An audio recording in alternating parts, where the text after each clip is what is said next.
आईटीडीआर सभागार पहुंचे सीएम धामी ने भ्रष्टाचार उन्मूलन और सुशासन को लेकर ली महत्वपूर्ण बैठक। प्रदेश में जीरो टॉलरेंस की दोहराई बात, नहीं बख्शे जाएंगे भ्रष्टाचारी।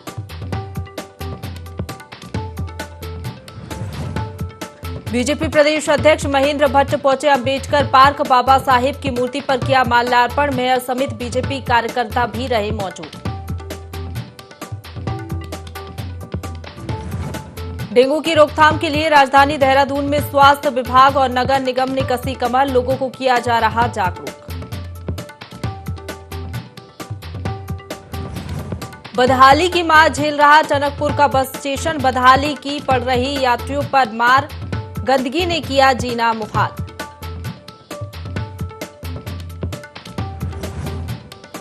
और देवप्रयाग में खाई में गिरी महिला का शव एसडीआरएफ ने किया बरामद। केदारनाथ से दर्शन कर लौटी थी महिला, पैर फिसलने से हुआ था हादसा।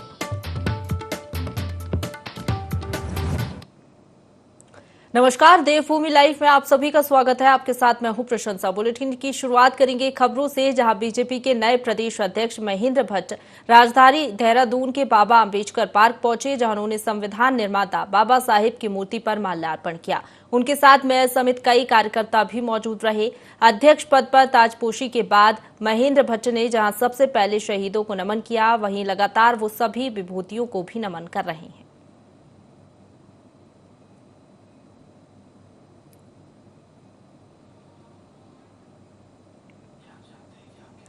देहरादून में डेंगू ने चिंता बढ़ा दी है। एक निजी स्कूल के शिक्षक में डेंगू की पुष्टि हुई है। बता दें कि कोरोना संक्रमण के बढ़ते मामलों के बीच डेंगू बुखार की दस्तक ने स्वास्थ्य विभाग की चिंताएं बढ़ा दी हैं।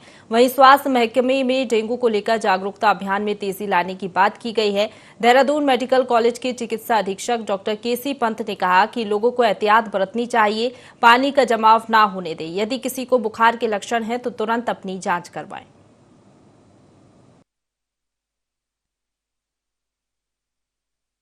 डेंगू के लिए जो है जहाँ जहाँ पानी इकट्ठा होता है,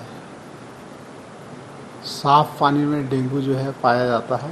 और कूलर हो, गिलास में हो, कटोरी में हो, जहाँ साफ पानी होगा वहीं डेंगू का लार्वा पनपेगा। हर साल जो है हम जहाँ जहाँ जल भराव होता है, जहाँ साफ पानी इकट्ठा होता है, उसके लिए हम हर साल जो है नगर निगम के माध्यम से एक अभियान चलाते हैं। हमारा अभियान चल रहा है, अभी फॉगिंग भी जो है हमारी लगातार चल रही है। और जहाँ जहाँ शिकायतें आ रही हैं, स्वास्थ्य विभाग की और नगर निगम की संयुक्त टीम जो है उसका जाके जो है स्थल में जाकर उसकी जो है जांच कर रही है। मसूरी में नारी शक्ति मंच द्वारा श्री राधा कृष्ण मंदिर सभागार में तीज कार्यक्रम आयोजित किया गया। कार्यक्रम में मुख्यमंत्री पुष्कर सिंह धामी की पत्नी गीता धामी और कैबिनेट मंत्री गणेश जोशी की पत्नी निर्मला जोशी ने शिरकत की। कार्यक्रम में मुख्यमंत्री पुष्कर सिंह धामी की धर्मपत्नी गीता धामी और कैबिनेट मंत्री गणेश जोशी की धर्मपत्नी निर्मला जोशी ने महिलाओं के साथ नृत्य किया। इस मौके पर विभिन्न प्रतियोगिताओं का आयोजन भी किया गया। साथ ही पुरस्कार वितरण कार्यक्रम में मुख्य अतिथि द्वारा विजेताओं को पुरस्कार भी दिए गए। बात है कि आज मसूरी विधानसभा में हमारे कैबिनेट मंत्री माननीय गणेश जोशी जी की श्रीमती जो है हमारी श्रीमती निर्मला जोशी जी भी हमारे बीच में है। आज यहाँ पे सभी पार्टी कार्यकर्ताओं ने, हमारी महिला मोर्चा ने बहुत ही सुंदर कार्यक्रम तीज के इस अवसर पे किया है। मैं पूरे प्रदेशवासियों को, हमारी बहनों को, मातृशक्ति को, हमारे भाइयों को, सभी को मैं इसकी जो है बहुत बहुत शुभकामनाएं देती हूँ, बहुत बहुत बधाई देती हूँ। सेंचुरी पेपर मिल में कार्यरत श्रमिकों को बाहर किए जाने से आक्रोश का माहौल है। पिछले 7 दिनों से श्रमिक अनिश्चितकालीन धरना प्रदर्शन कर रहे हैं, जिसके बाद श्रमिकों और उनके समर्थन में आए जनप्रतिनिधियों ने उग्र प्रदर्शन करते हुए शहीद स्मारक से सेंचुरी पेपर मिल गेट के मुख्य द्वार तक जुलूस निकालकर जबरदस्त प्रदर्शन किया। इस दौरान सेंचुरी मिल के मुख्य द्वार पर धरना प्रदर्शन किया गया, जिसमें हल्द्वानी ब्लॉक प्रमुख रूपा देवी सहित कई प्रधान, ग्राम प्रधान शामिल रहे। इस दौरान प्रदर्शनकारियों और सेंचुरी पेपर मिल के सुरक्षा कर्मियों के बीच जबरदस्त झड़प भी हुई, जिसके बाद आक्रोशित लोगों ने गेट पर ही धरना शुरू कर दिया। जनसभा के घंटों चले प्रदर्शन के बाद सेंचुरी पेपर मिल के एचआर मैनेजर संजय कुमार बाजपेयी ने प्रदर्शनकारियों को समझाने का प्रयास किया, जिसके बाद आंदोलन कर रहे प्रदर्शनकारियों ने सेंचुरी पेपर मिल के एचआर मैनेजर संजय कुमार बाजपेयी को 5 सूत्रीय मांगों का ज्ञापन सौंपते हुए 15 दिनों में समाधान किए जाने की मांग की है। एक अनिश्चितकालीन धरने के रूप में यहाँ पर बैठे हैं। आज हमने एक महापंचायत बुलाई थी जिसमें हमने प्रतिपक्ष के नेता माननीय यशपाल यादव जी को आमंत्रित किया। वो जल्दी आगे नहीं तो इस धरने में उन्होंने भी यहाँ पर उठाना था और हम बड़े लोकतांत्रिक तरीके से, गांधीवाद तरीके से हम लोग वहाँ से आए और इकट्ठा होकर के हमने इनसे कहा आप गेट बंद मत करिए, गेट को खुला रखिए, अपने जो भी मैनेजमेंट के आपके व्यक्ति जिम्मेदार हैं उनको आप बाहर भेज दीजिए और हमारे उत्तराखंड की जो पुलिस, लालगौर थाने की जो पुलिस लगी है वो यहाँ पर कोतवाली यहाँ पर गेट पर खड़ी रहेगी और अपने मैनेजमेंट के आदमी को आप बाहर बुला दीजिए और हमारा ज्ञापन ले लीजिए और हमको बता दीजिए कि हमारे लोगों को आप कितने दिन में इनको अंदर उनको परमानेंट करेंगे, ये हमको बता दीजिए। लेकिन जैसे ही हम वहाँ से आए और आने के बाद जैसे ही हमने इनको यहाँ पर गेट पर हम खड़े हुए, जो इनका बदतमीजी वाला जो रवैया था, इनकी जो हिटलर शाही थी और जो इनका एक गुंडा तंत्र वाला जो रवैया था, उससे हम लोग त्रस्त हो गए। आज मैं बहुत ज्यादा व्यथित हूँ अपने आप। और हमारे कोतवाल साहब ने हमसे कहा मैनेजमेंट के लोगों को बुलवा रहे हैं, अगर वो बुलाते हैं तो ठीक है, लेकिन जब तक वो मैनेजमेंट के जिम्मेदार व्यक्ति बाजपेयी या एचआर हेड पांडे जी ये दोनों यहाँ पर नहीं आकर के हमको ज्ञापन नहीं लेंगे और हमको आश्वासन नहीं देंगे कि हम इतने दिन के अंदर इनको परमानेंट करेंगे, तब तक हम यहाँ से उठने वाले नहीं हैं। ज्ञापन देने आए थे तो इन लोगों ने बहुत बड़ी अराजकता फैलाई क्योंकि हमारे जो लोग हैं उनको बहुत चोट भी आए हैं। तो कंपनी लोगों ने बहुत अलग अलग पता नहीं किस किस को भेज रहे हैं और हमें यहाँ 2 घंटे हो गए हैं बैठे हुए, ये बोल रहे हैं कि कभी किसी और को भेज रहे हैं, कभी किसी और को भेज रहे हैं। तो ये बहुत गलत बात है, बहुत दुखद बात है जो हमारे बेरोजगार साथी हैं जिनको निकाला गया है। और मैं उन लोगों से पूछना चाहूंगी कि इनकी क्या है, गलती क्या है और क्यों इन लोगों को निकाला गया है। रुद्रप्रयाग के गुलाबराय में पौराणिक जल स्रोत सूख चुका है, जिसके कारण लोगों में निराशा बनी हुई है। वहीं अचानक पौराणिक जल स्रोत से पानी निकलने पर स्थानीय लोगों में खुशी का माहौल है। लोग उसे मां गढ़ देवी का चमत्कार मान रहे हैं। नगर में प्रवेश करने से पहले गुलाबराय में करीब 100 साल पुराना जलधारा बीते 5 महीनों से बंद पड़ा था। रेलवे निर्माण के चलते इस पारंपरिक जल स्रोत का पानी पूरी तरह सूख गया था। बता दें कि मुख्य बाजार से करीब 3 किलोमीटर की दूरी पर गुलाबराय में पारंपरिक वर्षों पुराने जल स्रोत से ग्रीष्मकाल ही नहीं, शीतकाल में भी बड़ी संख्या में लोगों को पानी की आपूर्ति होती रही है। गर्मियों के समय दूर दूर से लोग यहां आकर पानी भरते हैं। रेलवे के निर्माण से इस पारंपरिक जलधारा का अस्तित्व मिट रहा था। स्थानीय इसके पुनर्जीवन की मांग कर रहे थे।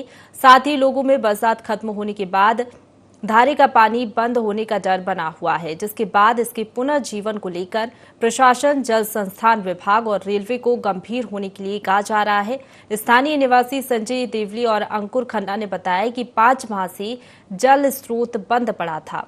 ऐसे में स्थानीय लोगों के साथ चारधाम यात्रा पर आने वाले तीर्थ यात्री भी खासे परेशान हो रहे थे। कृपा से और मां देवलेश्वर भगवान शंकर की कृपा से यहाँ पीछे हमारा एक मंदिर है, वहीं से पानी आता था। रेलवे के काम से पानी बंद हो गया था, 5-6 महीने हो गए हैं और इस श्रावण महीने के तीसरे सोमवार को ये पानी फिर प्रकट हो गया है। उस गंगे माँ की कृपा से पानी सुचारू रूप से चलता रहे। प्रयाग शहर के लोग बहुत खुश हैं क्योंकि गुलाबराय स्थित धारा जो है रेलवे के निर्माण कार्य के दौरान ब्लास्टिंग से जो है उसका स्रोत बंद हो गया था। पानी जो है बिल्कुल धारे में नहीं आ रहा था। इस दौरान रुद्रप्रयाग के लोग जो है काफ़ी परेशान थे क्योंकि हम लोगों को उसके मीठे पानी पीने की आदत सी पड़ चुकी थी। लेकिन अचानक से बरसात के दौरान वो धारा जो है फिर से उजागर हुआ और बहने लगा, जिससे रुद्रप्रयाग शहर के सभी लोगों के हृदय में जो है खुशी की लहरें, सब खुश हैं। चंपावत में सुबह से ही भारी बारिश के कारण टनकपुर चंपावत हाईवे बंद रहा। बता दें कि मार्ग पर मलबा आने की वजह से करीब 2 घंटे तक लोग परेशान रहे। इस दौरान प्रशासन की टीम ने मलबा हटाने के बाद सड़क की आवाजाही शुरू की। वहीं भारी बारिश की वजह से जिले की 5 ग्रामीण सड़कें बंद होने की सूचना है।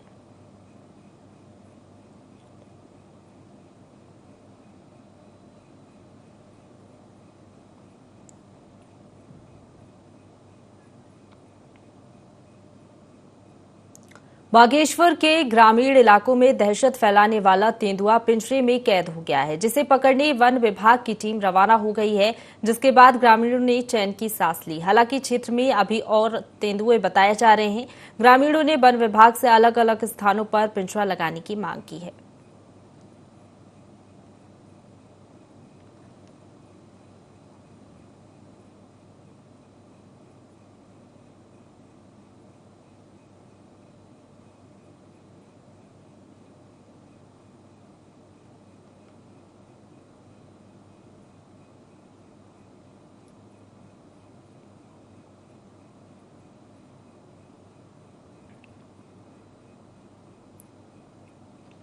गदरपुर में पॉलिथीन बेचने वालों पर प्रशासन की कार्रवाई लगातार जारी है। एसडीएम राकेश चंद्र तिवारी के नेतृत्व में 2 गोदामों पर छापा मारा गया। छापे के दौरान 2 गोदामों पर 4 क्विंटल से अधिक प्रतिबंधित पॉलिथीन बरामद की गई। वहीं 1-1 लाख का दुकानदारों पर जुर्माना भी लगाया गया है। कार्रवाई से व्यापारियों में हड़कंप मच गया है। उधर कार्रवाई पर व्यापार मंडल अध्यक्ष एवं अन्य व्यापारियों ने उप जिलाधिकारी से बात कर कहा कि व्यापारियों को उत्पीड़ित न किया जाए। 75 माइक्रोन से कम की पॉलिथीन और अन्य सामान व्यापारियों को वापस किया जाए।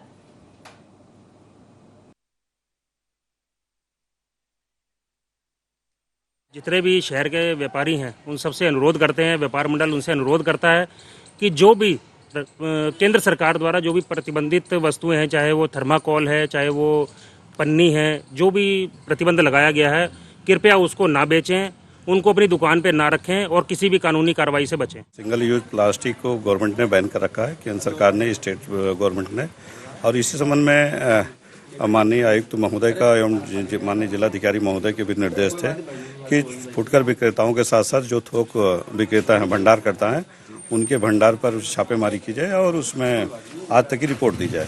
तो इस संबंध में हम लोग कल से लगे हुए हैं और टेस्ट करवा रहे थे कि कहाँ भंडार हुआ है। तो आज गदरपुर में हमने 2 भंडारकर्ता के यहाँ छापेमारी की। उसमें कई कुंटल जो है अभी प्रतिबंधित सिंगल यूज प्लास्टिक मिले हैं, जिसको जब्त किया गया है नगर पालिका के माध्यम से, और उस पर चालान की कार्रवाई की जाए। खबरों की ओर बढ़ेंगे, जहां पौड़ी के Corbett tiger reserve Kalagarh elephant camp में एक हाथी के बच्चे का जन्मदिन धूमधाम से मनाया गया। इस हाथी का नाम सावन है। सावन के बर्थडे पर वन विभाग ने बाकायदा स्पेशल केक बनवाया और सावन को खिलाकर जन्मदिन की खुशियां बांटी। इस साल सावन 4 साल का हो गया है। वन विभाग बीते 4 सालों से लगातार सावन का जन्मदिन मनाते आ रहा है।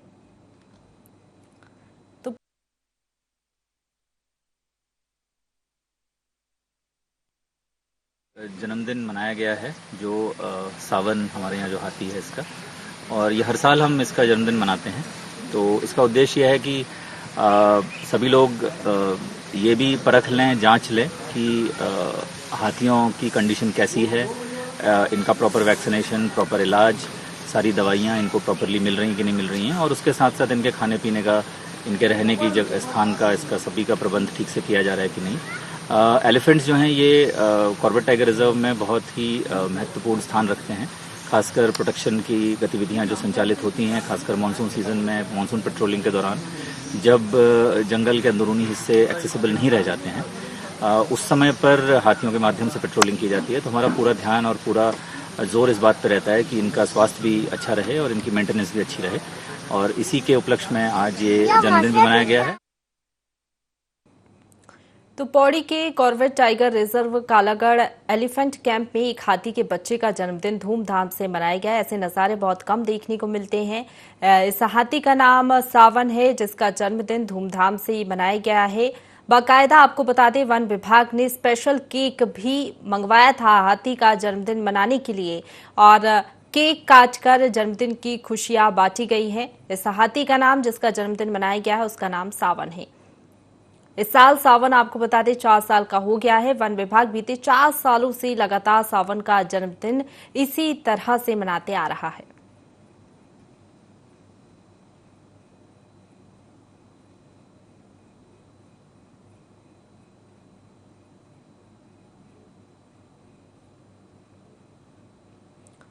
तो आप देख सकते हैं जिस तरीके से वहां पर जन्मदिन मनाया गया है, काफी खुशी का माहौल है और ऐसा नजारा काफी कम देखने को मिलता है कि जब जीव जंतु या किसी जानवर का जन्मदिन इस तरीके से मनाया गया हो।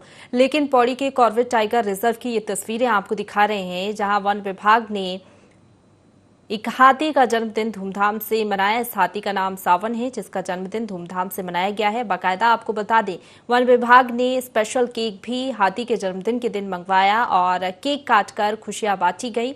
तस्वीरों में आप देख सकते हैं केक है वहां पर और किस तरीके से वहां पर जो वन विभाग के कर्मचारी और अधिकारी मौजूद हैं वो हाथी को केक खिलाते हुए और फल फ्रूट खिलाते हुए नजर आ रहे हैं। इसी खबर पर ज्यादा जानकारी के साथ हमारे साथ संवाददाता निरंजन जुड़ गए हैं, उनका रुख कर लेते हैं। निरंजन, ये जो नजारा है हम दिखा रहे हैं अपने दर्शकों को, काफी कम ऐसा नजारा देखने को मिलता है जब किसी जानवर का इस तरीके से खुशियों के साथ और स्पेशल तरीके से जन्मदिन मनाया गया हो। जी, मैं आपको बता दूं कि ये कालागढ़ जो है कॉर्बेट टाइगर रिजर्व में आता है। यहाँ पर जो है ये पहला दृश्य है।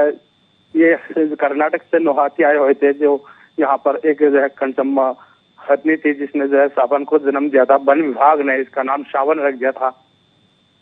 तो यहाँ पर हर साल जो है सावन में जो है इसका जन्मदिन मनाया जाता है और आज सावन 4 वर्ष का हो गया है जी। और वन विभाग इसको बड़ी धूमधाम से इसका जन्मदिन मनाता है। जी, चलिए, बहुत शुक्रिया आपका हमारे साथ जुड़ने के लिए और तमाम जानकारी के लिए।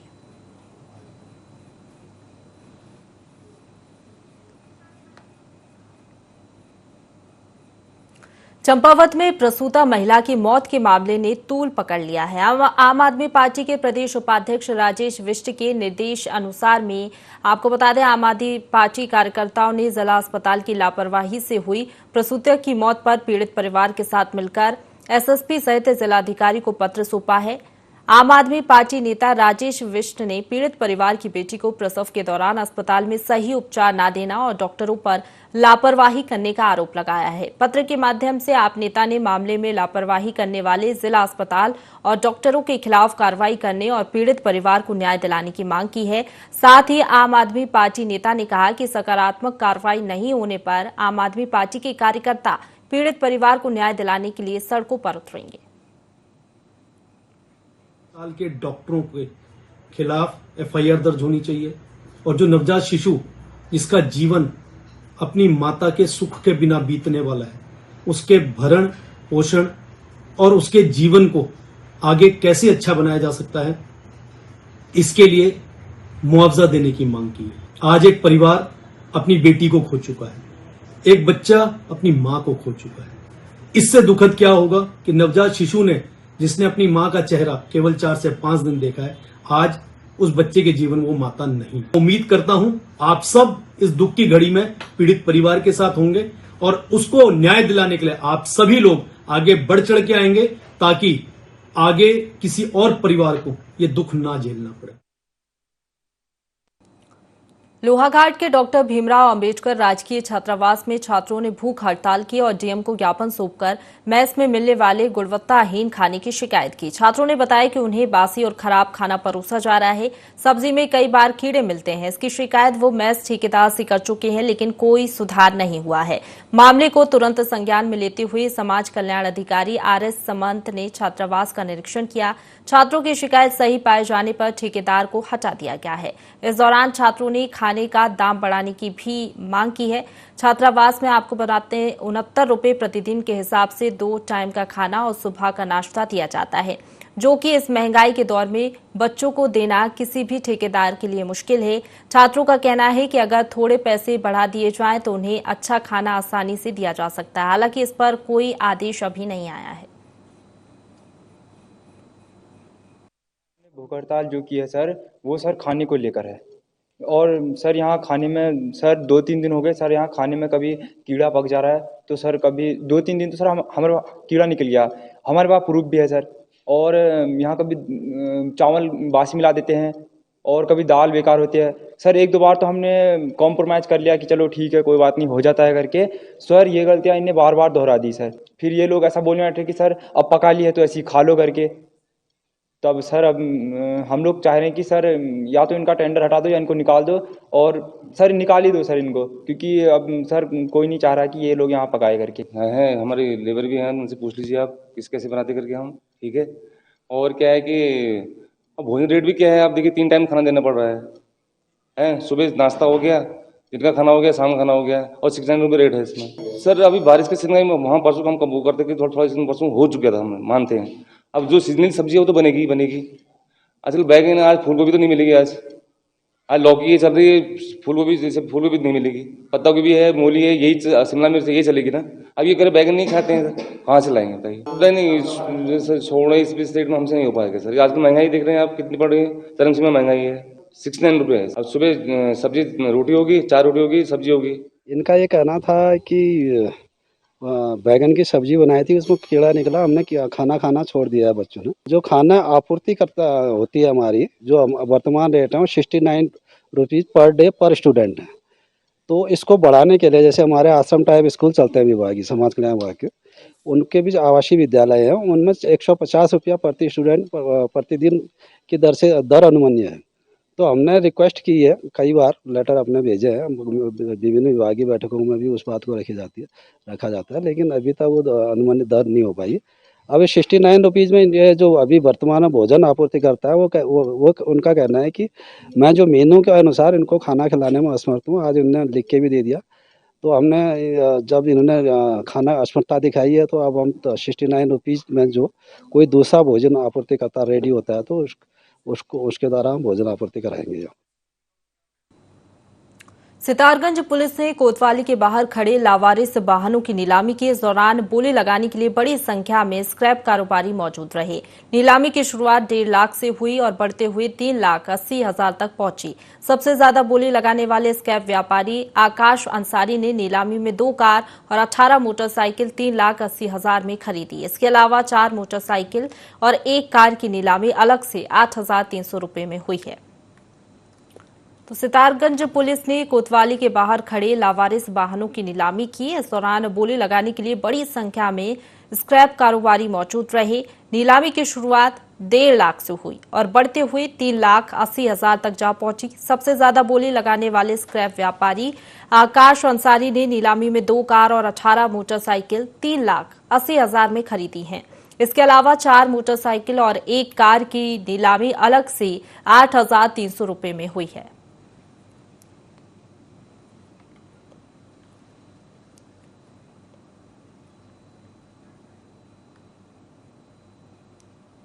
अगली खबर की ओर बढ़ेंगे, जहां जिला अधिकारी गढ़वाल डॉक्टर विजय कुमार जागदंडे की अध्यक्षता में लैंसडाउन तहसील दिवस विकास खंड जयरी खाल सभागार में आयोजित किया गया, जिसमें 47 शिकायतें दर्ज हुई, जिसमें से 26 शिकायतों का मौके पर निराकरण किया गया, जबकि अन्य शिकायतों पर कार्रवाई कर निराकरण करने के निर्देश दिए गए हैं।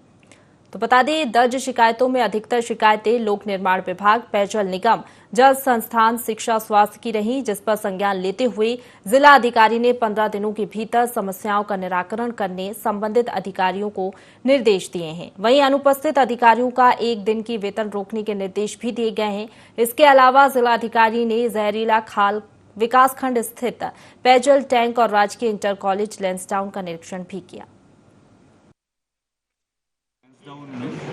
आज प्रमुख जी की उपस्थिति में और ज्येष्ठ प्रमुख जी की उपस्थिति में तहसील दिवस का आयोजन हुआ। सभी अधिकारीगण आज की बैठक में उपस्थित थे। कुछ अधिकारियों का उपस्थिति जो आवश्यक थी वो नहीं आ पाए, तो उनका 1 दिन का वेतन मैं आज रोक रहा हूँ। उसके अलावा जो प्रमुखता से इसमें जो एब्सेंट अधिकारी थे, उसमें हमारे वन विभाग के जो अधिकारी हैं कोई उसमें आए नहीं थे। उसके बाद में जो हमारे जनपद के विद्युत विभाग के अधिकारी हैं, जल निगम कोटद्वार के अधिकारी थे, अंशस्य अभियंता, वो भी नहीं आए थे। उनका मैं वेतन रोक रहा हूँ। प्रमुख शिकायतें आज जो है PWD लैंसडाउन के रोड के संबंध में जिन प्रकरणों को आज संदर्भित किया गया है, उन प्रकरणों को सकारात्मक रूप से काम करने का निर्देश दिया हुआ है। इसके अलावा जो अधिक प्रकरण जो हमारे संज्ञान में आ रहे हैं, वो अधिकतम पेयजल निगम कोटद्वार के संबंध में है। सभी का प्रकरण को विभाग को प्रेषित किया गया और उनसे अपेक्षा किया गया 15 दिवस के भीतर अपने प्रकरणों का निस्तारण करेंगे। इसी के साथ बुलेटिन में फिलहाल इतना ही। खबरों का सिलसिला लगातार जारी है, आप बने रहिए हमारे साथ।